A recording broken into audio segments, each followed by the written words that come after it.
मोदी मंत्रिमंडल से कुछ चेहरों की विदाई सबको चौंका रही है।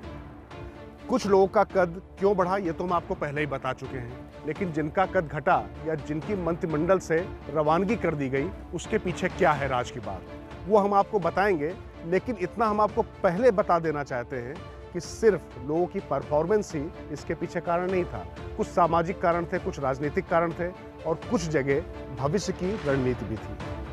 राज की बात में पहले चर्चा उन दो चेहरों की जिनकी विदाई से सब स्तब्ध रह गए। मैं कानून मंत्री भी हूं तो जवाब देना बहुत जरूरी है। इनमें पहला नाम है कानून और आईटी जैसे भारी भरकम दो मंत्रालयों का प्रभार देखने वाले रविशंकर प्रसाद का। रविशंकर प्रसाद सरकार के प्रवक्ता भी थे। कोई भी मुद्दा हो उस पर संसद से लेकर बाहर तक बात रखने का काम वो करते थे। माना जा रहा है कि ट्विटर विवाद के चलते उनकी विदाई हो गई, लेकिन ये आंशिक सच है। आप वैमनस्य न फैलाएं, आप हिंसा न फैलाएं, झूठी खबरें न फैलाएं और भारत के संविधान और भारत के कानून का पालन करें। इसमें हम बहुत ही सख्त रहेंगे। शीर्ष नेतृत्व का मानना है कि इस मसले को और ज्यादा संजीदा तरीके से संभाला जा सकता था। हालांकि कानून के जानकार और आईटी मंत्री होने के नाते सब कुछ रविशंकर ही कर रहे थे और उन्होंने ट्विटर की घेराबंदी बहुत जोरदार तरीके से कर भी दी थी। राज की बात यह है कि भारत के साइबर आसमान में जिस तरीके से नीली चिड़िया यानी ट्विटर बासरीखी कलाबाजियां खा रही है, उसको रोकने के पक्ष में भारत भी है। लेकिन जिस तरीके से ट्विटर के पक्ष में मौजूदा अमेरिकी प्रशासन, चाहे जो बाइडेन हो या वहां की उपराष्ट्रपति कमला हैरिस, उनके साथ खड़ी हुई हैं, उसको लेकर भारत को संजीदा रुख अपनाना ही होगा। इसलिए भी क्योंकि चीन और पाकिस्तान अपनी करतूतों से बाज नहीं आ रहा है।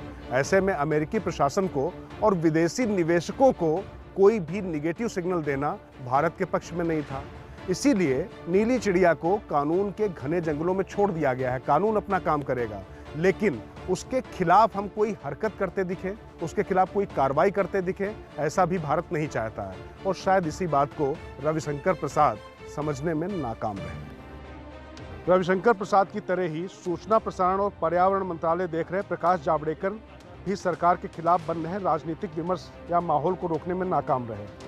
दोनों ही नेता सरकार का चेहरा थे और प्रवक्ता भी। मोदी सरकार फीडबैक के आधार पर काम करने वाली सरकार है, मगर इनके विभाग बदलने के बजाय हटाया क्यों गया? क्योंकि संदेश तो विभाग बदलकर या कम कर भी दिया जा सकता था। एक कहावत सुनी होगी आपने कि चौबे जी छब्बे बनने गए थे और दुबे बनकर वापस लौट आए। तो प्रकाश जावड़ेकर और रविशंकर प्रसाद के साथ कुछ ऐसा ही हुआ। दरअसल लुटियन जोन का बौद्धिक चेहरा होते थे पूर्व मंत्री अरुण जेटली। अरुण जेटली के जाने के बाद एक तरीके से वो पूरा स्पेस यहाँ लुटियन जोन में खाली था। तो उसका चेहरा बनने के लिए खास तौर से रविशंकर प्रसाद ने कोशिश की, क्योंकि वो पेशे से वकील थे और अरुण जेटली भी वकील हुआ करते थे। ठीक यही फीडबैक प्रकाश जावड़ेकर के बारे में भी पीएम हो गया। तो इन दोनों की यहाँ से अब विदाई कर दी गई है, लेकिन इसके पीछे भविष्य की रणनीति भी है, क्योंकि संसदीय बोर्ड में 2 पद खाली हैं और मीडिया को और संगठन के लिहाज से भी मजबूत करना है।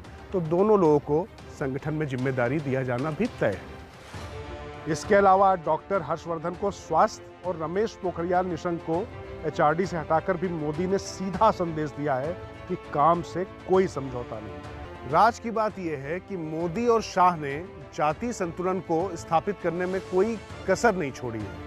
सवर्णों की पार्टी का जो विमर्श स्थापित किया जा रहा था विपक्ष की तरफ से, उसमें तमाम ओबीसी, एससी और एसटी मंत्रियों का बोलबाला कर उसको धराशायी कर दिया गया है। और साथ ही यूपी को लेकर बहुत ज़्यादा सतर्कता बरती गई है, क्योंकि वो चुनाव में जाने वाला राज्य है। यहाँ तक कि वहाँ से कौशल किशोर को कैबिनेट में लाया गया, जिन्होंने कोरोना के दौरान पूरी तरीके से योगी की असफलता पर सवाल उठाए थे। मतलब कौशल किशोर के सवालों को तो एंडोर्स किया ही है पीएम ने, और साथ ही ये भी कह दिया है कि सबकी यहाँ पर सुनी जाती है, विरासत या कद के आधार पर किसी का पद नहीं तय होगा।